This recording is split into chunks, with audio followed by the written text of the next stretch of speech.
கிழக்கு நியூஸ் நேயர்களுக்கு வணக்கம். நான் பத்ரி சேஷாத்ரி. பீகாரின் முதல்வர் நிதிஷ்குமார் பதவி விலகப் போகிறார். அவர் பீகார் சட்டமன்றத்திலிருந்து நேராக மாநிலங்களவைக்கு போகப் போகிறார் என்ற ஒரு செய்தி வந்திருக்கிறது. கடந்த ஓரிரு தினங்களாகவே இது அடிபட்டது. இப்பொழுது மாநிலங்களவைக்கான தேர்தல் பீகாரிலும் வருகிறது. அதில் இவர் மாநிலங்களவை இடத்துக்காக விண்ணப்பிக்கப் போகிறார் அப்படிங்கிற செய்தி வந்த உடனேயே இது பலருக்கு ஒரு அதிர்ச்சியை கொடுத்தது. முக்கியமாக அவருடைய கட்சியைச் சேர்ந்தவர்களுக்கு. அவங்க அவரை வேண்டாம், நீங்க போகாதீங்க, ஏன்னா பீகார்ல சட்டமன்ற தேர்தல் முடிந்து என்டிஏ தேசிய ஜனநாயக கூட்டணி, பாரதிய ஜனதா மற்றும் ஜேடியு ஜனதாதள் யுனைடெட் அவர்கள் இருவரும் சேர்ந்து ஒரு மிகப்பெரிய வெற்றியை பெற்றிருந்தார்கள். கிட்டத்தட்ட 80% இடங்கள்னு வச்சுங்களேன்.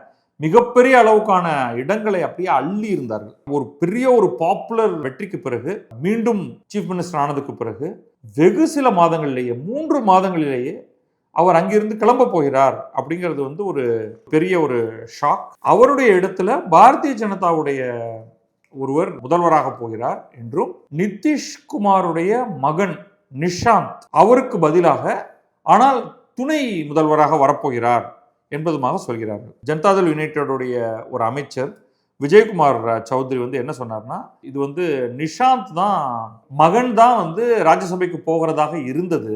ஆனால் நிதிஷ்குமார் இப்போ போவது போல தெரிகிறது. ஆனால் இறுதியாக இதற்கான முடிவை எடுக்க வேண்டியது நிதிஷ்குமார் தான். நிஷாந்த் நிச்சயமாக கட்சிக்குள் வரப்போகிறார் அப்படிங்கிறத மட்டும் சொல்லிட்டாங்க. இன்றைக்கு அமித்ஷா மோஸ்ட் லைக்லி பாட்னா போவார் அப்படின்னு சொல்றாங்க. இது எதுக்குன்னா, அங்கே பாரதிய ஜனதாவுடைய கட்சி தலைவராக சமீபத்தில் ஆகியிருக்கக்கூடிய நிதின் நபீன் அப்படிங்கிறவர், அவர் மாநிலங்களவைக்கு பாரதிய ஜனதாவுடைய வேட்பாளராக அவர் போகிறார். அதனால அவருடைய கேண்டிடேச்சர், அவருடைய விண்ணப்ப படிவத்தை கொடுப்பதற்கு கூடவே அமித்ஷாவும் இருக்க போகிறார் அப்படிங்கிறது மாதிரி. அந்த சமயத்தில் இந்த ஒரு திட்டத்தையும் இவர்கள் செயல்படுத்துவார்கள் அப்படின்னு தெரியுது. இதில் நான் எவ்வளவு சீட் அப்படின்னு சொல்லியிருந்தேன். இந்த நவம்பரில் நடந்த தேர்தலில் மொத்தமுள்ள 243 இடங்கள்ல 202 இடங்கள் என்டிஏக்கு கிடைச்சிருக்கு. அப்ப 80% மேல. அதுல பாரதிய ஜனதாவுக்கு 89 இடங்களும், ஜனதாதள் யுனைடெடுக்கு 85 இடங்களும் கிடைச்சது. இதுல சென்ற தேர்தலில் ஜனதாதள் யுனைடெடுக்கு வெறும் 42 இடங்கள் தான் கிடைச்சிருந்தது. அங்கிருந்து 85க்கு இந்த முறை போயிருக்கு. அதுக்கு இவங்க நிதிஷ்க்கு கிரெடிட்டுங்கிறாங்க. நிதிஷ்க்கு மட்டும் இல்ல, எல்ஜேபிங்கிற கட்சி, ராம்விலாஸ் பாஸ்வான் அவருடைய மகன் சிராக் பாஸ்வான் அவர்களுடைய கட்சி இந்த கூட்டணியில் இணைந்தது தான் இந்த இவ்வளவு பெரிய வெற்றிக்கு காரணம் அப்படிங்கிறது என்னுடைய கருத்து. ஒரு சில பேருடைய கருத்து என்னன்னா, எப்படியாவது நிதிஷ்குமாரை வயது காரணத்தை காட்டி வெளியில தள்ளி அவரை முதல்வர் பதவியிலிருந்து நகர்த்தணும் என்று இந்த மாதிரியான ஒரு மூவ் பாரதிய ஜனதா பக்கத்திலிருந்து ஒரு அழுத்தம் கொடுக்கப்பட்டிருக்குங்கிற மாதிரி பேசுறாங்க. மாறாக வேற சில கருத்துக்கள் அந்த கட்சிக்குள்ளேருந்து என்ன வருது அப்படின்னா, அவருக்கு உடல் நலம் கொஞ்சம் பிரச்சனை இருந்துகிட்டு தான் இருக்கு. இந்த உடல்நலம் காரணமாக அவரால் தன்னுடைய பொறுப்புகளை வகிப்பதில் நிறைய சிக்கல் இருக்கு. இன்னைக்கு சொல்ல போனா அதிகாரிகள் தான் ஆட்சியை நடத்திட்டு இருக்காங்க. அதை மாற்றணும் அப்படிங்கிறதுக்காக தான் இதெல்லாத்தையும் செய்கிறோம் அப்படிங்கிற மாதிரி சொல்றாங்க. பாரதிய ஜனதா தரப்புல இது 2 பேருக்குமே நல்லதுதான் அப்படிங்கிற மாதிரியான ஒரு கருத்தை சொல்றாங்க. 2 கட்சிக்குமே நல்லதுதான் அப்படின்னு. இதுக்கு நடுவில் எதிர்கட்சி ராஷ்டிரிய ஜனதாதள், லாலு பிரசாத் யாதவுடைய, தேஜஸ்வி யாதவுடைய கட்சி, அதோடைய ஒரு எம்பி மனோஜ் ஜா என்ன சொல்றாருன்னா, இது எப்படி இருக்குன்னா, வெனிசுவாலன் பிரசிடென்ட் நிக்கோலஸ் மதுரோவை கடத்திக்கிட்டு போன மாதிரி இருக்குது. ட்ரம்ப் ஆட்களை அனுப்பிச்சு ராவோட ராவா நிக்கோலஸ் மதுரோவை அப்படியே அள்ளிக்கிட்டு நேரா அமெரிக்காவுக்கு போன மாதிரி, அப்படியே பாரதிய ஜனதா ஆட்கள் உள்ள அப்படியே நிதிஷ்குமாரை கடத்தி அவரை கொண்டு போய் நேரா டெல்லிக்கு கொண்டு போயிடுறாங்க. கொண்டு போயிட்டு தங்களுடைய ஆளை இந்த இடத்துல சீஃப் மினிஸ்டராக ஆக்குறாங்கன்ட்டு. யாரெல்லாம் இப்போ பாரதிய ஜனதாவுடைய சார்பில் சீஃப் மினிஸ்டர் ஆகிறதுக்கான அந்த போட்டியில் இருக்காங்க? இப்பொழுது டெபுட்டி சிஎம்மா இருக்கிற சாம்ராட் சௌத்ரி, விஜயகுமார் சின்ஹா, இண்டஸ்ட்ரி மினிஸ்டரா இருக்கிற திலீப் ஜெய்ஸ்வால், ஒரு எம்எல்ஏ சஞ்சீவ் சௌராசியான்னு ஒருத்தர், மத்திய அமைச்சர் நித்யானந்த் ராய், இவர்கள் எல்லோருமே இந்த போட்டியில் இருக்காங்க அப்படின்ட்டு. இப்படி இவங்க முதல்வர் பதவி பிஜேபிக்கு கிடைச்சிருச்சுன்னா, ஜேடியுக்கு 2 துணை முதல்வர் கொடுக்கறதுக்கான வாய்ப்பு இருக்கு. அதுல ஒன்று நிதிஷோடைய பையன் நிஷாந்த் குமார் அப்படிங்கிறவர், இன்னொருவர் மூத்த அமைச்சர், இப்பொழுது ஜேடியுவில் முக்கியமான இடத்துல இருக்கக்கூடிய விஜயகுமார் சௌத்ரி, அவர் டெபுட்டி சீஃப் மினிஸ்டராக அவரும் ஆகிறதுக்கான வாய்ப்பு இருக்கு அப்படின்னு சொல்கிறாங்க. பார்க்கணும் அது எப்படி நடக்குதுன்ட்டு. டிஸ்கஷனில் வந்து முதல் சஜஷன் என்னவா வந்திருக்குன்னா, நிஷாந்த் குமாரை ராஜ்யசபாக்கு அனுப்புவோம் அப்படின்ட்டு. ஆனால் நிஷாந்த் வந்து நான் நேரடியாக மத்திய அரசியலில் ஈடுபட விரும்பலை, நான் மாநில அரசியல்லேருந்து ஆரம்பிக்கிறேன் அப்படின்னு சொன்னதுனால, சரி நிதிஷ்குமார் இங்கே அனுப்பிச்சிட்டு நீங்கள் வந்து டெப்டி சீஃப் மினிஸ்டராக வாங்க அப்படிங்கிற மாதிரி சொன்னது போல தெரிகிறது. இதுதான் வந்து தகவல். இந்த தகவலை எப்படி அனலைஸ் பண்ணுறது? ஸோ எங்கே இருந்தாலும் இந்த குடும்ப கட்சிகள் அப்படிங்கிறதுல வந்து ஒரு பெரிய சிக்கல் இருக்குது. நம்ம நிஷாந்த் குமார் அப்படிங்கிறவரை அவங்களுடைய தந்தையாரோட கூட சேர்ந்துருக்கலாம். அதுவும் எவ்வளோ ஆண்டுகள் இருந்திருக்காரு. மிக சமீபத்தில் தான் அவருடைய பேரே கேள்விப்படுறேன். அப்படி இருக்கும் பொழுது அவரை வந்து இன்னும் அவர் எம்எல்ஏ கூட கிடையாது. அதை ஏதோ ஒரு இடத்த வெக்கேட் பண்ணி நிதிஷ்குமாருடைய சீட்டையே கிளியர் பண்ணி அவர் மாநிலங்களவைக்கு போயிட்டாருன்னா அவர் இடத்துல இவரை நிற்க வச்சு இவரை ஜெயிக்க வச்சு இவரை வந்து அதுக்கு முன்னாடியே டெபுட்டி சிஎம் ஆக்கிடுவாங்க. அது எந்த விதத்தில் நியாயம்? அது இந்த குடும்ப கட்சி பிரச்சனை அப்படிங்கிறது வந்து எல்லா இடத்துலையும் இருக்குது. இதுலேருந்து வந்து வெளியில் வர்றது அப்படிங்கிறதே இந்தியாவை பொறுத்தவரை இம்பாசிபிள் அப்படின்னு தோணுது. அது அவ்வளோ ஒரு மோசமான ஒரு செயல் தான். நிச்சயமாக பாரதிய ஜனதா இந்த இடத்தில் தாங்கள் தான் முதல்வராக ஆக வேண்டும் என்பதை அவர்கள் உறுதிப்படுத்துவார்கள்னு எனக்கு முன்னமே தெரிஞ்சிருந்தது. ஏன்னா நாளடைவில் என்ன ஆச்சுன்னா, நீங்கள் பார்த்தீங்கன்னா இது வந்து மகாராஷ்டிராவில் நடந்திருக்கு, இப்போ பீகாரில் நடக்குது. மகாராஷ்டிராவில் சிவசேனைக்கு ஜூனியர் பார்ட்னராகத்தான் பாரதிய ஜனதா தன்னுடைய அரசியலை ஆரம்பித்தது. ஆனால் கொஞ்சம் கொஞ்சமாக அது விரிவடைந்து கொண்டே போய் இன்றைக்கு தனியான மிகப்பெரிய கட்சியாக அங்கே விளங்குகிறது. பீகாரில் அதே தான் இருக்கு. நிதிஷ்குமாருடைய ஜூனியர் பார்ட்னராகத்தான் பாரதிய ஜனதா பீகாரில் ஆரம்பித்தது.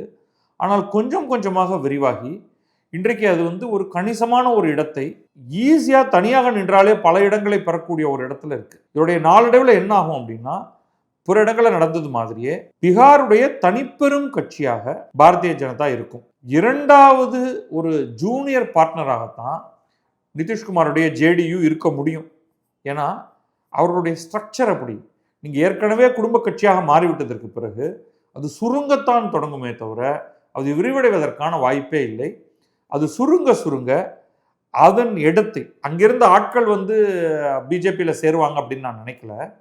ஆனால் கொஞ்சம் கொஞ்சமாக பிஜேபி தன்னுடைய இருப்பை உறுதிப்படுத்தி கொண்டு இளைஞர்களை கவர்ந்து அப்படியே அது வந்து தன்னை விரிவாக்கி கொண்டே போகும். ஆனாலும் ஒரு இது நல்ல விஷயம் என்னன்னா, பாரதிய ஜனதாவில் நீங்கள் அதோடு கூட சேர்ந்து இருக்கும் வரை உங்களுக்கு தேர்தலில் இடம் கொடுப்பார்கள், உங்களுக்கு மந்திரி சபையில் இடம் கொடுப்பார்கள். ஆனால் என்ன கொஞ்சம் கொஞ்சமாக உங்களுடைய இடம் வந்து குறைஞ்சிக்கிட்டே வரும். இதில் வந்து மாற்று கருத்து இல்லை. இதுதான் நடக்க போகிறது. பார்க்கலாம் இது வந்து வேற எந்தெந்த இடத்துலையும் இதே மாதிரியான ஒரு செயல் அப்படின்ட்டு. கிட்டத்தட்ட வந்து மகாராஷ்டிரா மட்டுமில்லை, கர்நாடகத்திலையும் இது நடந்திருக்கு. பட் கர்நாடகத்தில் வந்து மதச்சார்பற்ற ஜனதாதளம் பல சைடில் கோல் போட்டு பாரதிய ஜனதாவோடு இருந்திருக்காங்க, காங்கிரஸோடு இருந்திருக்காங்க. 2 பேரோடையும் ஒரே டேர்ம்லேயே கொஞ்ச நாளைக்கு உன்னோட இருந்து நான் முதல்வராவேன், அப்புறம் உன்னோட இருந்து நான் முதல்வராவேன்ட்டு இப்போ கம்ப்ளீட்லி காங்கிரஸ்ல இருந்து நகர்ந்து போய் முழுக்க முழுக்க பாரதிய ஜனதாவோட கூட்டணிக்குள் வந்து விட்டார்கள். இதுதான் இவங்களுடைய லாங் டேர்ம் இருப்பா அப்படிங்கிறத நம்ம பார்க்கணும். மகாராஷ்டிரா நான் ஏற்கனவே சொன்னேன், அங்கே வந்து சிவசேனை விலகி போனது, அந்த சிவசேனை தென் உடைக்கப்பட்டு அதிலிருந்து ஏக்நாத் ஷிண்டே இங்கே வந்தார். இப்போ ஏக்நாத் ஷிண்டே இந்த கட்சியோடு தொடர்வார், அது நல்லா தெரியுது. அடுத்த 10 ஆண்டுகள் வரைக்கும் பார்க்க முடியுது. அங்கே அடுத்து ஏக்நாத் ஷிண்டேயுடைய மகன் உள்ள வர்றாரு.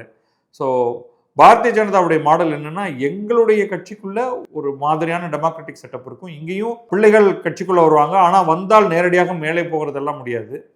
ஆனால் நாங்கள் பல்வேறு குடும்ப கட்சிகளுடன் நாங்கள் உறவில் இருப்போம், அந்த குடும்ப கட்சிகளை நாங்கள் ஊக்குவிக்கவும் செய்வோம் அப்படின்னு சொல்லலாம். பிறகு வெளியில வந்து இப்போ தமிழ்நாட்டில் வந்து டைனாஸ்டி பாலிடிக்ஸ் அப்படின்னு நீங்கள் பேசவே கூடாது. ஏன்னா உங்களுடைய கூட்டாளிகள் பல்வேறு இடங்களிலும் குடும்ப கட்சியினர் தான். அப்போ டிஎம்கேயை பார்த்து குடும்ப கட்சியே அப்படின்னு சொல்கிறது அப்படிங்கிறது வந்து அந்த வாதம் எடுபடாமல் போய்விடும்.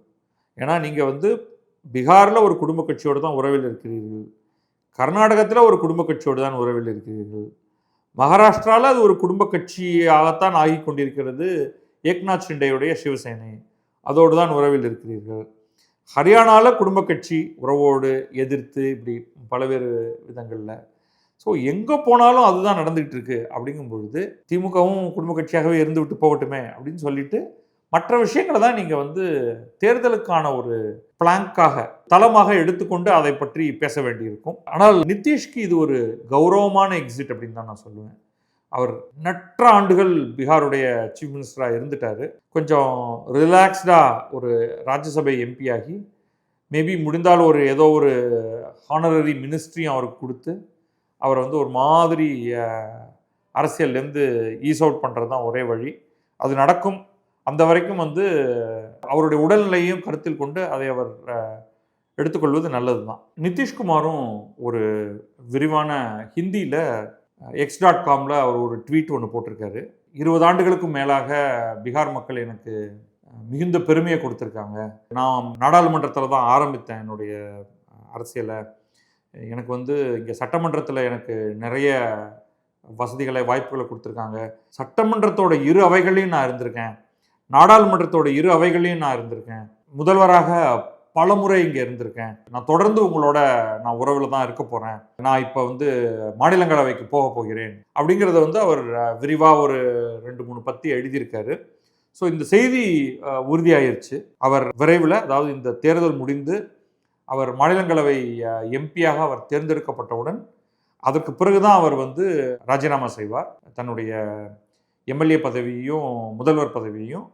அது முடிந்த உடனே இன்னொரு முதல்வர் தேர்ந்தெடுக்கப்பட்டு, கேபினட் கலைக்கப்பட்டு, புதிதாக அமைச்சர்கள் தேர்ந்தெடுக்கப்பட்டு, அவருடைய மகன் எந்த ரோல் எடுத்துக்க போறாரு, என்ன எல்லாம் அப்படிங்கிறதெல்லாம் வந்து பார்ப்போம். ஸோ இது வந்து உறுதிப்படுத்தப்பட்ட தகவல். அவரே எழுதிட்டாரு. மாநிலங்களவைக்கு உறுப்பினராக விண்ணப்பிக்கிறார்.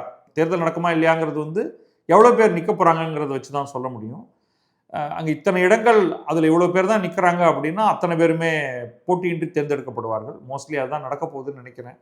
பார்க்கலாம் அது எப்படி போகிறது என்று. ஸோ அவருடைய பீகார் முதல்வர் அத்தியாயம் இத்துடன் முடிவுக்கு வருகிறது. நன்றி, வணக்கம். நான் பத்ரி சேஷாத்ரி. இது கிழக்கு நியூஸ்.